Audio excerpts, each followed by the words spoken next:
안녕하세요. 메신저 정일교 소장입니다. 오늘의 주제는 바로 이것입니다. 돈이 없을수록 다가구주택을 사라. 돈다 입니다. 주거용 부동산 중에서 자신의 투자금이 가장 적게 드는 것은 뭐가 있을까요? 아파트, 빌라, 단독주택, 오피스텔, 바로 다가구주택입니다. 모든 건물은 각종 건축법과 조례의 영향을 받게 되는데요. 그렇게 지어진 건물은 시간이 갈수록 건물이 노후화돼 가며 강가가 이루어집니다. 그래서 결국 남는 것은 뭐가 있을까요? 바로 건물이 깔고 앉은 땅입니다.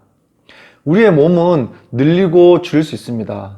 몸이 장난인 사람도 있고 장난이 아닌 사람도 있죠. 하지만 땅을 늘릴 수는 없습니다. 바로 부중성 때문이죠. 부중성, 공인중개사 부동산학개론에 단골 출제되는 문제이기도 합니다. 이 부중성이라는 특성으로 말미암아 위치의 중요성이 더욱 부각되죠. 누구나 선호하는 좋은 위치의 땅을 늘릴 수는 없죠. 수요는 많고 공급은 어찌할 바가 없으니 입지 않은 이유가 바로 그 부중성의 영향을 받기 때문이죠. 그렇다면 우리는 이렇게 소중한 토지에 어떤 종류의 건물에 투자할 것인가 생각을 안 해볼 수가 없겠죠. 집합 건물의 대표적인 아파트가 있습니다. 그리고 단독 건물의 대표적인 단독주택이 있습니다. 집합 건물인 아파트는 대체로 단독 건물보다 넓은 토지에 지은 건물이지만 건물 소유를 여러 사람이 나누어 갖는 형태라서 땅을 지분으로 소유하게 되며 온전히 100% 소유권을 행사할 수 없죠. 만약 재개발에 들어간다면 지분 소유자들의 동의를 얻어야 하는 번거로움이 있고 시간 또한 오래 걸리게 됩니다. 이에 반면 단독 건물에 해당되는 단독주택이나 다가구주택은 건물이 깔고 앉은 땅이 온전히 100% 내 소유이기 때문에 리모델링을 하든 철거하고 다시 신축을 하든 얼마든지 가능합니다. 서울은 정말 이런 이쑤시개 하나 꼽을 만한 땅이 없습니다. 철거 후 신축 또는 리모델링이라는 방법밖에 없죠. 앞에서 말한 것처럼 그 부중성 때문에 입지 좋은 곳에 내가 소유하는 땅의 평수를 늘리려면 어떤 방법이 있을까요? 저는 땅을 최대한 소유할 수 있는 방법은 다가구주택이라고 생각합니다. 제가 다가구주택을 추천한 이유는 바로 이런 이유 때문이죠. 여러 가구를 전세로 놓으면 내가 그 한 가구에 살면서 임차인의 그 전세 보증금을 이용해 적은 금액으로 50평에서 한 80평 내외의 대지에 올려진 건물을 소유할 수 있다는 것입니다. 다가구주택 또한 종류가 다양하죠. 보통 대지 위에 4층이나 5층까지 올려져 있습니다. 1층을 필로티 구조로 되어 있는 것도 있고 옥탑방, 반지하, 위치에 따라 각기 다양하죠. 가구 수도 3가구에서 19가구까지 천차만별입니다. 정년이 몇 년 안 남은 분이나 퇴직을 심각하게 고민하는 분들은 외식업 창업을 한다든지 혹은 각종 프랜차이즈 편의점을 창업을 도전하려고 하는데 참 무모할 수 있습니다. 우리는 누구나 백종원 선생님처럼 되고 싶지만 아무나 백종원 선생님처럼 되지 못한다는 거죠. 저의 개인적인 생각은 창업한다고 고장 남은 퇴직금 몇 억 홀라당 날리는 것보다 다가구주택을 매입을 추천드립니다. 퇴직금으로 창업을 하는 것보다 훨씬 안정적이기 때문이죠. 안정적으로 임대 수익이 발생하면 그때 자신의 노동력으로 어떤 소일거리를 찾아도 늦지 않다는 거죠. 이처럼 내가 가진 돈이 비록 많지 않더라도 어떤 그런 임차인의 돈을 활용하여 수익을 극대화하는 방법을 강구해야겠죠. 돈이 없을수록 다가구주택을 취득하는 4가지 방법이 있습니다. 첫 번째는 30년 이상 된 오래된 단독주택, 그러니까 빨간색 벽돌이 검정색인지 구분이 안 될 정도로 아주 오래된 주택, 바람 불면 쓰러질 것 같은 단독주택을 매입 후 철거하고 신축하는 방법이 있죠. 건축 기간은 6개월에서 한 10개월 정도 소요되며 그 기간에 맞춰 자금을 준비하면 됩니다. 두 번째는 신축한 지 몇 년 안 된 건물을 매입하는 방법이죠. 보통 비과세 조건을 만족하고 2년 이후에 나오는 물건들이 많습니다. 2년, 3년 된. 이 방법은 정장을 구입할 때 그런 맞춤복과 기성복이 있는데 기성복을 입어보고 사는 것과 같습니다. 다가구주택 매입 시 필요한 투자금이 딱 정해져 있는 거죠. 매매 가격에서 대출금과 보증금이 제외된 금액이 투자 금액이 됩니다. 이러한 이유로 저는 이미 지어진 건물은 좀 비추합니다. 건물이 몇 년 되지 않아 어떤 건물 감가상각이 책정되지 않은 상태로 신축한 사람의 그 땅값 프리미엄에 건축비가 포함되고 취득록세, 그러니까 건물에 대한 취득록세, 양도세 등등 마진이 포함되어 매물로 나오기 때문에 정말 그 소비자 입장으로 매입할 수밖에 없다는 조건이 되겠죠. 세 번째는 건축된 지 한 20년 이상 지난 다가구주택을 매입해 얼굴을 성형하듯 깎고 막 붙이듯 그렇게 대대적인 리모델링을 통해 신축에 준하는 건물로 재탄생시켜서 임대료를 올리는 방법이 있습니다.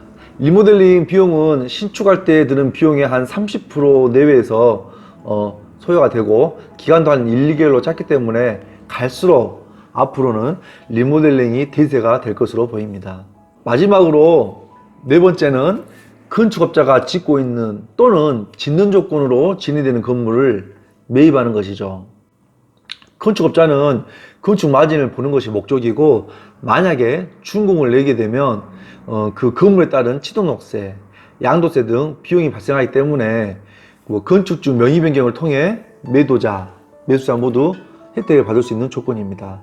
이런 시스템은 일부 지역에만 해당되기 때문에 건축업자 선정에 있어 꼼꼼히 따져봐야 할 부분입니다. 그렇다면 why 돈이 없을수록 다가구주택인지 모니터를 보면서 말씀드리겠습니다.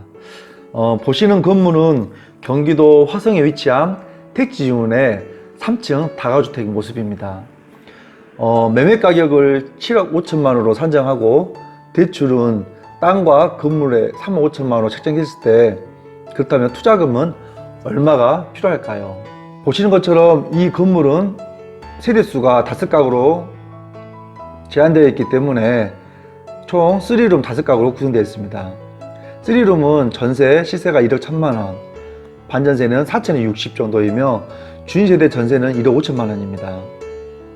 주인이 직접 매입해서 3층 주인세대 사는 경우도 있지만 거의 드물죠. 한 10채 중 1채 정도 주인이 살까 말까 합니다. 직접 거주하시는 분들은 거의 드물죠.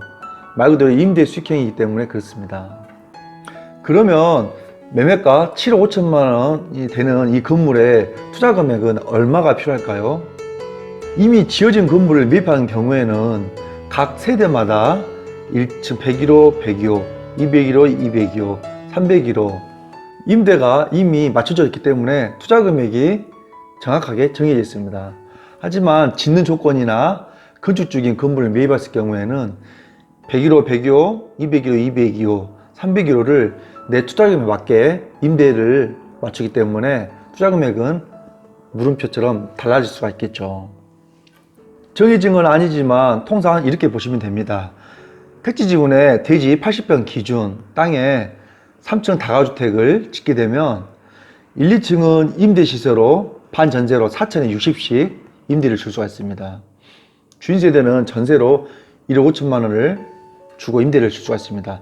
직접 살게 되면 전세보증금 1억 5천만 원이 투자금액 플러스가 되겠죠.